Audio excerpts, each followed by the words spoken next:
आदेश। इस ग्रुप के सभी सदस्यों को गोविंदनाथ देवड़ा की तरफ से आदेश। आइए कुछ जानकारी प्राप्त करने के लिए कुछ बताने से पहले सर्वप्रथम पूजनीय भगवान श्री गणेश जी की स्तुति सुने।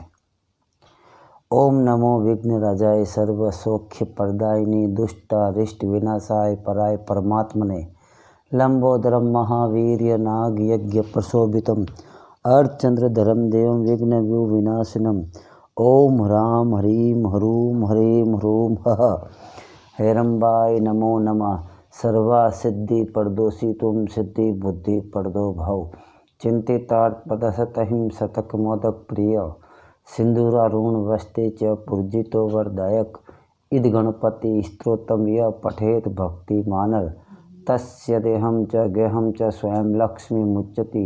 ओम श्री गणेशाय नमः। ओम विघ्नहर्ताय नमः। ओम श्री गुरु गणपते नमः। आदेश।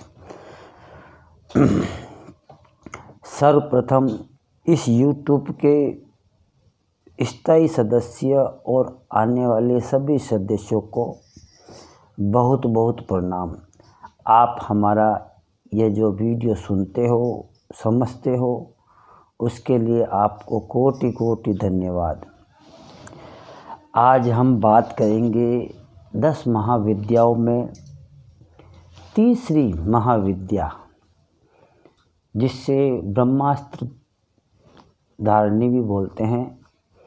उनका नाम है देवी पीताम्बरा विष्णुप्रिया अर्थात देवी बगलामुखी। यह देवी आदि शक्ति महाशक्ति जगत जननी जगत माता प्रकृति स्वरूपिणी पार्वती स्वरूपी भगवती महाकाली का ही एक स्वरूप है। आज हम उनके बारे में कुछ चर्चा करेंगे। उदयपुर राजस्थान में एक अमल का काटा नामक जगह है।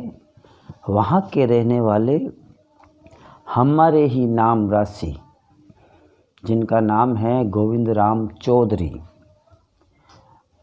उन्होंने कुछ दिन पहले हमसे फ़ोन पर चर्चा की और कुछ प्रश्न पूछे। उनके ही प्रश्न का जवाब उनके साथ आप सभी को दे रहे हैं। हालांकि नाम उनका सही है मगर जाति दूसरी है, पर रहने वाले अमल के काटर के रहने वाले हैं उदयपुर के।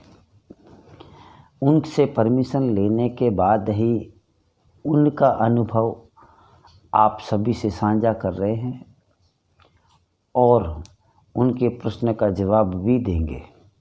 लेकिन सबसे पहले उनका अनुभव सुने, फिर उनका प्रश्न सुने, फिर हमारा जवाब भी सुने। तो गोविंद राम चौधरी शुरू में बचपन से ही कॉमिक्स, बच्चों की जो कॉमिक्स है वो पढ़ने के शौकीन थे। रामायण महाभारत आदि धारावाहिक देखने के शौकीन थे। और एक बार उनके हाथ में जाने अनजाने न जाने किस निमित्त उनके एक पुस्तक हाथ में आई जो पंजाब जालंधर शहर के रहने वाले कोई Y.N. झा के नाम से कोई बहुत बड़े तांत्रिक थे, उनकी वो पुस्तक थी। उस पुस्तक में से उन्होंने देवी बगलामुखी का मंत्र अनुष्ठान साधना पूजा इत्यादि के बारे में पढ़ा। और ये बात है सन 2004 की, 4 या 3 की। तब वो थोड़े नौजवान थे, 23-24 साल की उम्र थी। शादी हो गई थी, काम धंधा इतना चलता नहीं था उनका। तो उन्होंने सोचा कि अगर देवी बगलामुखी की साधना करता हूँ उसके फलस्वरूप मेरे पास अच्छा धन आएगा, धन संपत्ति होगी, मान सम्मान प्राप्त होगा और बड़े बड़े सिद्ध पुरुषों में उनकी गिनती होगी इत्यादि कई मन के भाव लेकर उन्होंने साधना की। तो साधना करने से पहले उसी पुस्तक में से संपर्क नंबर लेकर YN झा से लेटर के द्वारा पत्राचार किया। उस वक्त फ़ोन नहीं होता था, लेटर के द्वारा और लैंडलाइन BSNL के फ़ोन के द्वारा संपर्क किया और उन्होंने कहा कि भाई मुझे भी साधना करनी है और किताब में ये स्पष्ट रूप से लिखा हुआ है कि अगर कोई इन 10 महाविद्याओं की साधना करना चाहता है तो मैं उनकी मदद करूंगा, क्योंकि ये साधनाएं गुरुमुखी होती है। 10 महाविद्याओं की साधना गुरु के मुंह से प्राप्त हो तो सफलता के चांसेस ज़्यादा बढ़ते हैं। तो गोविंद राम चौधरी ने उनसे संपर्क किया और उस समय करीब 2100 रुपये मनी ऑर्डर के द्वारा वहाँ पर भिजवाए। YN झा ने उनके लिए एक सुरक्षा कवच रूपी एक ताबीज कह सकते हो, गंडा कह सकते हो, मादलिया कह सकते हो, अलग अलग नाम होते हैं। तो ताबीज उनको गले के लिए भेजा और साधना विधि उनके लिए भेजी। साधना विधि में समझाया दिया था, उन्होंने पढ़ा लिखा समझा। तो वह अमल के कांटे में रहते थे। उनका बड़ा मकान था 2 मंजिल का। उनके पिताजी रेलवे में गार्ड की नौकरी करते थे। बड़ा मकान था तो अपने मकान के दूसरे मंजिल का एक कमरा चुना, उसके अंदर लाइट क्रीम कलर का, पीले कलर का पूरा कमरा पेंट करवाया। फिर उस कमरे के बीच में एक सफ़ेद ऊन का आसन लिया, उसको हल्दी के घोल में रंग कर पीला बनाया। गाय का पीला घी लेकर थोड़ी हल्दी मिलाकर पीला दीपक तैयार किया। पीले हजारे के फूल काम में लिए। बेसन का सत्तू वो भी पीला था। पीली धोती उन्होंने पहनी और हल्दी का ही तिलक लगाया। पीला आसन था, उत्तर की तरफ मुख किया उन्होंने। तो YN झा ने उनको बताया था कि ये साधना बहुत उच्च कोटि की है, बहुत कुछ आपको महसूस होंगे, डरना मत, समझाया था। तो उन्होंने घर में सब जैसा उन्होंने समझाया उस प्रकार उन्होंने साधना की। साधना थी मात्र 13 दिन की। 13 दिन की साधना उन्होंने की। प्रतिदिन उनको 51 माला जप करने का विधान बताया और ये भी बताया कि बहुत कुछ महसूस होगा, अजीब अजीब घटनाएं हो तो डरना मत, नुकसान कुछ नहीं होगा मगर डरना मत। तो उन्होंने साधना शुरू की। तो गोविंद राम जो चौधरी हैं उनको छिपकली, कहीं छिपकली बोलते हैं, कहीं बिच्छुंदरी बोलते हैं। तो छिपकली से बहुत डर लगता था, बहुत डरते थे और उस कमरे में छिपकलियाँ थी। तो उन्होंने उस छिपकलियों के लिए वो एक चौक आती है, जिस चौक से निशान लगाने के बाद छिपकली, कॉकरोच, कीड़े मकोड़े नहीं आते हैं। तो उस चौक से दीवारों पर, दरवाज़ों के नीचे निशान खींचा, एक अपना घेरा बनाया और घर में पहले के ज़माने में जो कीटनाशक दवा होती थी वो भी कमरे में छिड़की। फिर कमरे के नीचे कपड़ा लगाकर ताकि कोई जीव अंदर ना आ जाए, कोई छिपकली अंदर ना आ जाए, ऐसा करके पूरी तैयारी के साथ उन्होंने साधना शुरू की। अब उन्होंने साधना शुरू की है तो पहले के 5 दिन तो कुछ एहसास ही नहीं हुआ। प्रतिदिन रात्रि में साधना करते थे। मंत्र बड़ा था, करीब 2.5 से 3 घंटे उनको लग जाते थे। 5 दिन तक कुछ एहसास नहीं हुआ। 6ठे दिन उनको उस कमरे में एक छिपकली नज़र आने लगी है। वो छिपकली कभी नज़र आती है और कभी छुप जाती, गायब हो जाती। डर तो उनको छिपकली से लगता था, तो भी आंखें बंद कर कर जप करता कि शायद अब मेरी परीक्षा शुरू हो गई, अब मुझे परीक्षा देनी है। छिपकली से डर लगता है तो उस डर से जीतना है, तो वही हिम्मत करके वहीं जप करते रहे। 7वें दिन फिर वही छिपकली दिखने लग गई उनको। जैसे तैसे रात बीती। 8वीं रात्रि उन्होंने फिर जप किया। तब वही छिपकली पूरे कमरे की दीवार पर भागने लगी। उसके गोल गोल साधक के गोविंद राम चौधरी जी के परिक्रमा करने लगी दीवारों पर। जैसे जैसे छिपकली घूमती उनका डर बढ़ता गया। जितना डर बढ़ता उतने मन से उन्होंने जप शुरू किया कि हे माता के रूप में उन्होंने आराधना की देवी बंगला मुखी जी की। तो उन्होंने अंतरात्मा से उनको पुकारना शुरू किया, हे माँ, मारोगे तो ये आप हैं, काटोगे भी आप हैं, बस हे माँ अब तेरा ही आसरा है। 9वें दिन क्या हुआ कि वह छिपकली दीवार पे नहीं, उसके आसपास उस घेरे के भीतर आकर आसपास घूमने लगी। डर तो लग रहा था उनको कि छोड़ के भाग जाऊं आसन छोड़ के, लेकिन उनके गुरु वाईएन झा ने समझा दिया था, इसलिए उन्होंने हिम्मत करके 51 माला की।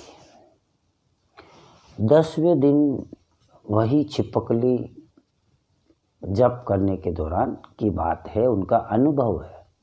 वही छिपकली दीवार पे चढ़ती, फिर फर्श पे उल्टी छत पे जाती, जो उल्टी छत होती ना कमरे की, उस छत पर जाती और जहाँ पर वो बैठे हैं ठीक उसके ऊपर जाकर वहाँ से गिरती सीधा सर पर। और सर पर गिरने के बाद कभी सिर के पीछे से, कभी कानों की तरफ से और कभी कभी मुंह के ऊपर से चलती हुई नीचे उतरती। और पालती मार के बैठे हैं तो आसन से उतरकर फिर बाहर जाती, फिर दीवार पे चढ़ती और फिर गिरती उन पर। ये क्रिया रात में कई बार हुई। जितनी बार छिपकली उनके सर पे गिरी उतनी बार कुछ क्षण के लिए उनकी धड़कनें रुक जाती। बड़ा ही खतरनाक डर है, फिर भी उन्होंने हिम्मत रखी। 11वें दिन वही छिपकली सामने आई और देखते देखते वो छिपकली बड़ी होकर मगरमच्छ की तरह हो गई। बड़ी बड़ी जीभ निकाल के उसको देखने लगी, मगरमच्छ के जैसी मुंह खोल के डराती, जीभ निकालती। वो जब करते हैं धूप दीप जो भी उनकी पूजा वाईएन झा ने उनको बताई, वो सब करते हुए छिपकली को देखते रहते, जप करते रहते हैं, फिर भी हिम्मत रखी। 12वें दिन की बात है कि वही कमरे में इतनी छिपकलियाँ उनको नजर आई जप के दौरान कि एक पर एक लाखों छिपकलियाँ उसके इर्द गिर्द, कुछ उनके पैरों के ऊपर से जा रही है, कुछ छिपकलियाँ उनके कमर के पीछे चढ़ रही है, कोई सर पर है, और वो हिम्मत करके जप कर रहे थे। जैसे तैसे 12 दिन तो उन्होंने बहुत मुश्किल से, जिद्दी थे, चौधरी थे ना, जाट तो जिद्दी होते हैं, मर जाएंगे मगर पीछे नहीं सरकेंगे, तो जिद के कारण उन्होंने सहन किया। 13वें दिन अंतिम रात्रि की बात है। उस दिन 10, 12, 15 माला तक तो उनको कुछ भी एहसास नहीं हुआ, लेकिन 20 माला के पश्चात 51 माला करना थी। 20 माला के बाद अचानक उनके सामने एक स्त्री प्रकट हुई। स्त्री, और उनके हाथ में, एक हाथ में खड़ंग थी और उनके देखते देखते उस स्त्री ने अपने दूसरे हाथ से अपनी सिर के बाल पकड़े और उसी खड़ंग से अपना सिर काट लिया। सिर काटते समय ही उस स्त्री के आजू बाजू 2 स्त्रियां जो मात्र 2 वस्त्र पहने हुए और एक गोरी और एक काली स्त्री के रूप में उनके पास प्रकट हुई। जैसे उस स्त्री ने बीच वाली जो शक्ति है, जो देवी का रूप था, उन्होंने अपने ही सिर को खड़ंग से काट लिया और उस धड़ में से 3 धाराएं बहने लगी। एक धारा स्वयं उनके ही जो सिर था, जो सर काट दिया, उसके मुंह में जाने लगा। बाकी की 2 धारा दोनों ही स्त्रियों के मुंह में गिरने लगी और वो खून पीते पीते भयानक उनका स्वरूप था। खून कमरे में फैल रहा था, मुंह एकदम लाल चुट। ऐसा दृश्य उन्होंने मात्र 30 सेकंड देखा था और वो समय इतना जबरदस्त अनुभव था कि फिर वो ज़्यादा सहन नहीं कर पाए। उन्होंने एक झटके से माला वहीं फेंकी, एक हाथ में आसन पकड़ा, उठकर दरवाज़ा खोला और खोलकर बाहर खुले आसमान के नीचे आ गए। पूरी रात बैठे रहे सोच कर। 3 दिन तक वह लगातार बुखार में रहे, धीरे धीरे नॉर्मल हुए। उस दिन के बाद उन्होंने पूजा पाठ इत्यादि से डरने लगे और महाविद्या के बारे में सोचना ही बंद किया। इस बात को अभी करीब 20-21 साल हो गए। अब वह करीब 40-45 साल के इंसान है। तो उन्होंने पूछा, हे नाथ जी महाराज, मैंने तो देवी बंगला मुखी की आराधना की, जो शत्रुओं की जीभ का इस्तेमाल कर देती है, हर चीज़ को रोक सकती है, चलती हुई ट्रेन को रोक सकती है, ब्रह्मांड को वहीं के वहीं स्तंभित कर सकती है। मैंने देवी पीताम्बरी, देवी विष्णुप्रिया की पूजा की, मगर मुझे दर्शन कोई दूसरे ही रूप में मिले, जिस रूप को ज़्यादातर लोग देवी छिन्नमस्तिका का ही कहते हैं, कहीं उन्हें फूल जोगनी भी कहते हैं, कहीं उन्हें क्रोध भैरवी भी कहते हैं। उस स्वरूप का दर्शन हुआ। तो उन्होंने पूछा, है नाथ जी महाराज, जब मैंने देवी बंगला मुखी जी की आराधना की तो मुझे देवी छिन्नमस्तिका के दर्शन कैसे हो गए? उनका ये प्रश्न था। उसी प्रश्न का जवाब हम दे रहे हैं कि देखिए क्या होता है कि हम सोचते हैं कि हम देवी देवता को चुन रहे हैं, तो ये गलत बात है। देवी शक्तियाँ स्वयं हमें चुनती है। अगर आप भगवती महाकाली, देवी पीताम्बरा, छिन्नमस्तिका, देवी कमला, देवी त्रिपुर भैरवी, देवी धूमावती आदि 10 महाविद्या की, या कोई भी भैरवनाथ जी, गणेश जी, हनुमान जी, जिस किसी भी महादेव की, श्री हरि नारायण की, कृष्ण भगवान की, राम की, जिस भी देवी देवता की आराधना करने की आप में रुचि होती है, श्रद्धा होता है, वह देव शक्तियाँ ही प्रकट करती है। आपके हाथ की बात नहीं कि आप किसी की देव को पूजित कर सको। अगर आप किसी देवी देवता की पूजा करते हो, आराधना करते हो, तो ये आपका सौभाग्य है कि उन देव शक्तियों ने आपको चुना है।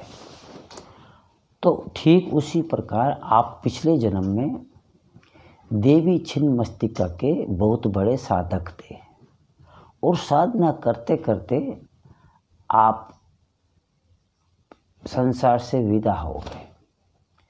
तो वही देवी छिन्नमस्तिका वापस आपको अपनी तरफ आकर्षित कर रही थी।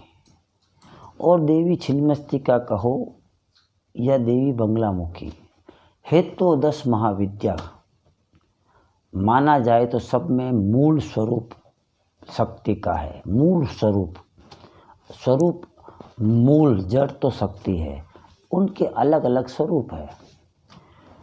तो जब आपने देवी बंगलामुखी की आराधना की तब आपको देवी छिन्नमस्तिका जी के दर्शन हुए। अगर आप 1-2 मिनट और हिम्मत से बैठे रहते या फिर वह अंतिम रात्रि 51 माला पूरी कर लेते तो आपको सफलता मिलती और भगवती छिन्नमस्तिका फूल जोगनी क्रोध भैरवी का पूरा आशीर्वाद मिलता और आपके भाग्य का कहना ही क्या, मगर आप सब कुछ करते हुए एक अंतिम घड़ी में चूक गए। कहते हैं नौकरी 9 करने के बाद 10वां काम ना करो तो 9 करने वाले काम भी व्यर्थ जाते हैं। उसी प्रकार आपकी एक अंतिम चूक ने आपको सफलता के द्वार से हटाकर असफलता का द्वार पकड़ा दिया। लेकिन इस बात को आज 21 साल हुए आपको कोई महसूस नहीं हुआ नेगेटिव चीज़, मगर देवी छिन्नमस्तिका और भगवती बंगलामुखी की कृपा से आपका जीवन शांतिपूर्वक चल रहा है। आपके घर में बड़े बड़े परिवार पर आपके घर में बड़े बड़े लोगों के वार हुए हैं, कई तरह की नज़रें लगी है, कई लोगों ने आप पर तंत्र का प्रयोग भी किया, कई लोग आपसे जलते भी हैं, मगर वो सब देवी बंगलामुखी और माँ छिन्नमस्तिका की कृपा से सब शांत हैं। कोई भी दुश्मन आपके खिलाफ आपके मुंह पर और आपके बाद में किसी को कह नहीं सकता। जब भी कहने की सोचता है या तो फिर उनका मुंह स्तब्ध हो जाता है या फिर वो सही ढंग से बोल नहीं पाते। चलो कोई बात नहीं, आपने कोशिश की है, लेकिन फिर भी कहते हैं एक बार फिर ईमानदारी से कोशिश कीजिए। अगर कर सकते हो तो सफलता आपको अवश्य मिलेगी। लेकिन एक बात फिर कहता हूँ, अगर आपको सफलता मिल जाए तो आप हमसे इस बारे में बात मत करना, क्योंकि ये बातें सिर्फ गुरु को ही बताई जाती है और आपके गुरुदेव तो है पंडित YN झा साहब, तो आप उनसे ही बात कर सकते हैं। भले ही संसार में हो या ना हो, उनकी तस्वीर को अपना अनुभव बता सकते हैं। मैंने तो आपको बस इतना ही बताया है कि आपकी परीक्षा में आप अंतिम समय चूक गए। ध्यान रखना, 10 महाविद्या की साधना करना का मतलब ये होता है कि आग का दरिया है और डूब के जाना है। हमारा यह जवाब आपको कैसा लगा कमेंट के रूप में समझाना, बताना और अपने अच्छे शब्दों का प्रयोग करना, गलत शब्दों का प्रयोग ना करें। आपके बोलने का, आपके लिखने का और शब्दों का प्रयोग करने से मालूम पड़ता है कि आपकी बुद्धि कितने स्तर की है, आपके विचार किस स्तर के हैं। इसलिए अच्छे शब्दों का प्रयोग करें। और अगर हमारा यह वीडियो, हमारा यह जवाब आपको पसंद आए तो इसको शेयर करें, लाइक करें, कमेंट करें। इस वीडियो की शुरुआत भगवान श्री गणेश जी से हुई है, तो इस जवाब का अंत बाबा काल भैरव की कृपा से होना चाहिए। तो आइए उनको भी याद करते हैं। भैरव उचके भैरव कूदे भैरव शोर मचावे, और मेरा कहा ना करे तो माँ काली का पूत ना कहावे। मेरी भक्ति गुरु की शक्ति शब्द साचा पिंड काचा फुरो मंत्र ईश्वरो वाचा सत्य नाम आदेश गुरु का। फिर मुलाकात होगी इसी यूट्यूब चैनल के अगले वीडियो में। अगर हमारा जवाब अच्छा लगता है तो इस यूट्यूब चैनल के स्थायी सदस्य बने। हम ज़्यादा वीडियो नहीं बनाते हैं, जो कोई प्रश्न पूछता है तो प्रश्न के जवाब के लिए वीडियो बनाते हैं। आप हमारे इस चैनल के स्थायी सदस्य बने तो हमें खुशी होगी। अब इसके आगे आपकी और बाबा काल भैरव की मर्जी।